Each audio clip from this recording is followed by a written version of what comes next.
Bonjour Marine Le Pen. Bonjour. C'est l'information de la matinée. En urgence, le Premier ministre a nommé Laurent Pietraszewski, député du Nord, pour remplacer Jean-Paul Delevoye au poste, cette fois-ci, de secrétaire d'État à la réforme des retraites. La page est tournée ?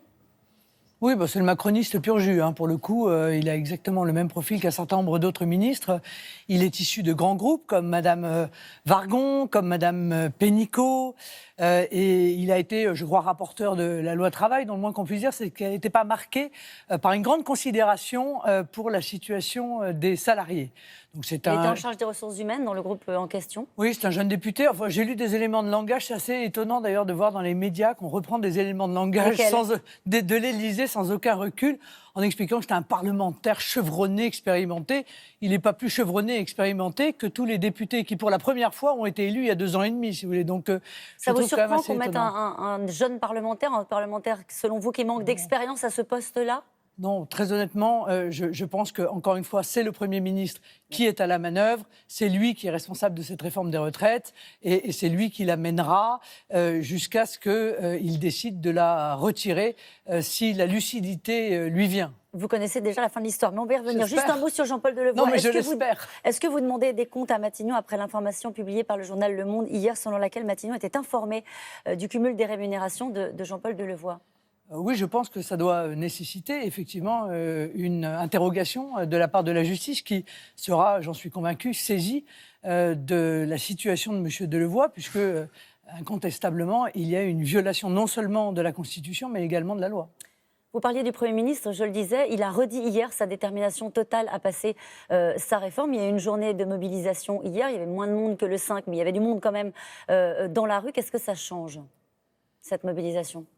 Mais je pense que le gouvernement doit absolument comprendre que cette réforme des retraites est massivement rejetée par les Français, pas seulement par les personnels de la fonction publique, pas seulement de la part de ceux qui ont un régime spécial, dont on parle beaucoup, la SNCF, la RATP. On parle peu des autres régimes spéciaux d'ailleurs, les policiers, les gendarmes, les militaires, les marins-pêcheurs. Qui garderont leur spécificité, c'est déjà acquis pour les policiers. Ah oui, mais en réalité, si vous voulez, tous les salariés du privé, il faut que les Français comprennent que tous les salariés du privé vont être touchés par cette réforme et même ils vont être les premiers en réalité touchés par cette réforme qui va les précariser, qui va leur interdire de savoir quel sera le montant de leur retraite, qui va calculer cette retraite sur toute la carrière, ce qui veut dire évidemment qu'il va y avoir une baisse mécanique. Il n'y a que des perdants dans cette réforme. Mais il n'y a que des perdants et tout est à jeter, si je puis me permettre, y compris l'augmentation ininterrompue des annuités nécessaires pour pouvoir toucher une retraite pleine et de l'âge nécessaire pour toucher une retraite pleine. Et encore, je ne parle pas du vol organisé par l'État des réserves, des complémentaires des salariés du privé, puisque en tout et pour tout, avec les régimes autonomes, c'est 160 milliards qui vont être volés par l'État quand même. Qui seront conservés pour les avocats précisément. On vous retrouve du côté de la CGT qui dit qu'il faut le retrait de la réforme. Mais moi, je ne suis pas du côté de la CGT, madame, je suis du côté des Français. Lesquels ? Je suis du côté de leur avenir. Lesquels ? Je suis du côté de la dignité que l'on doit assurer à nos anciens lorsque ceux-ci arrêtent leur carrière professionnelle.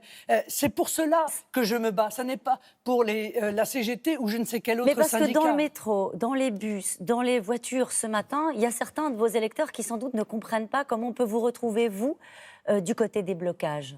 Ceux qui vont travailler... Non, mais vous arrêtez ça tout de suite. Cette caricature-là, vous l'arrêtez tout de suite. Laquelle ? Moi, je suis du côté, encore une fois, de la défense des retraites des Français, à qui on vend qu'il faut absolument tout fiche par terre et la baisser massivement, alors que c'est un mensonge. Alors, qu'est-ce que vous dites à ceux qui sont dans les blocages et qui commencent à être en colère ? C'est légitime, cette colère. Mais je comprends très bien qu'ils soient agacés alors, qu'est-ce que vous leur dites par ces blocages. Eh bien, je leur dis, tournez-vous vers le gouvernement et demandez-lui de retirer cette réforme Faites des grève. retraites. Retirer cette réforme de retraite. C'est ça l'exigence que les Français doivent avoir à l'égard du gouvernement. En faisant grève, par exemple ? Il faut que le gouvernement retire cette réforme. Et alors, il n'y aura plus aucun blocage. Maintenant, vous le savez, je l'ai dit, je n'ai pas de leçons à donner aux syndicats, ni même de conseils à leur donner. Je ne suis pas la patronne d'un syndicat en ce qui me concerne, mais je dis, même pendant la guerre, on fait la trêve. Voilà, donc je pense qu'en matière de grève, à Noël, il y a une trêve qui doit avoir lieu. C'est compliqué de dire, voyez, vous dites aux Français, mobilisez-vous d'une certaine manière pour faire reculer le gouvernement, et dans le même temps, vous dites, faisons une pause. Ça veut dire Mais qu'il faudrait madame, ça- reprendre la mobilisation après madame, les ça n'est fêtes. pas compliqué. L'intersyndicale dit c'est pas Vous savez, possible madame, de procéder comme ça. dans une vision qui n'est pas tout noir ou tout blanc, comme celle que les médias cherchent à imposer systématiquement, oui, on peut parfaitement, encore une fois, s'opposer à la réforme des retraites, on peut parfaitement soutenir ceux qui s'y opposent et réclamer que durant la période de Noël, qui est une période où on retrouve sa famille, où les Français doivent pouvoir faire une pause dans des moments qui sont pour eux très difficiles, mais pas seulement depuis le début de la grève. Ça fait des années que c'est très difficile et ça s'est aggravé sous Emmanuel Macron. On puisse souffler quelques jours. Ça veut dire que l'intersyndicale se trompe. Là, pour le coup, vous dites les pendant syndicats Noël. font fausse route.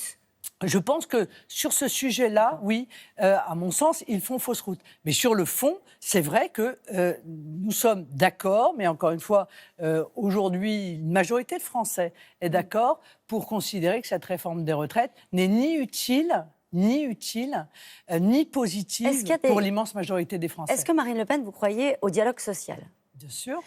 Qu'attendez-vous des discussions qui auront lieu cet après-midi entre les syndicats et le Premier ministre ? Ça ne vous étonne pas quand même, ça fait 2 ans que cette réforme des retraites est sur les rails et on nous explique que c'est maintenant qu'il va falloir négocier. Mais il fallait le faire dans les 2 dernières années, la négociation. Pourquoi est-ce qu'elle n'a pas eu lieu ? Par conséquent, compte tenu de la situation et la situation de blocage du pays, eh bien, le gouvernement a une chose très simple à faire. Il retire son projet et il met en œuvre un référendum. C'est-à-dire qu'il demande à tous les Français qu'est-ce qu'ils pensent d'une réforme qui va tous les toucher. S'il y a bien un sujet qui est au cœur de l'article 11 de la Constitution en matière d'organisation du référendum, c'est bien une grande réforme des retraites telle qu'elle est organisée par le gouvernement. Demandons aux Français ce qu'ils en pensent. Et si les Français sont contre, eh bien, il n'y aura pas de réforme des retraites. Mais le gouvernement va présenter son projet. Il présentera son projet aux Français, les Français décideront. Et qu'on ne vienne pas me dire « Oh là là, c'est trop compliqué, les Français ne vont pas comprendre ». D'abord parce que c'est extrêmement humiliant et méprisant à leur égard. Et deuxièmement parce que dans le cadre de la Constitution européenne, qui était beaucoup plus compliquée que cette réforme des retraites, les Français s'en sont saisis, ils ont lu cette Constitution, ils se sont fait un avis et ils l'ont rejetée. Est-ce que c'est au gouvernement de Marine Le Pen de trouver une issue à ce conflit avant les fêtes ? Encore une fois, c'est lui qui est responsable de cette situation. C'est lui qui met en place une réforme des retraites qui est inacceptable par la quasi-totalité des Français qui vont être les perdants, et les femmes en premier. Madame C'est Roux. l'inverse de ce que dit le gouvernement. Mais évidemment, mais je vais vous donner juste un exemple pour que chacun comprenne. Très vite. Les pensions de réversion. Jusqu'à présent, les femmes, parce que c'est à 90% les femmes qui les touchent, pouvaient les toucher à 55 ans.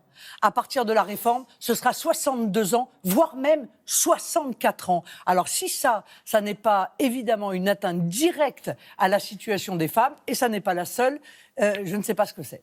Vous êtes toujours pour la retraite à 60 ans ? Je suis pour la retraite à 40 annuités. Car on oublie aussi de dire qu'on a encore augmenté les annuités et qu'en 2035, il faudra avoir travaillé 43 ans, Madame Roux. Le départ légal à 60 ans, vous défendez toujours cette ligne-là ? 40 annuités et 60 ans. Vous savez combien il y a de gens qui travaillent ? Ça tient, financièrement, ça tient. Vous savez combien il y a de gens qui travaillent entre 60 et 64 ans, Madame Roux ? 32% seulement.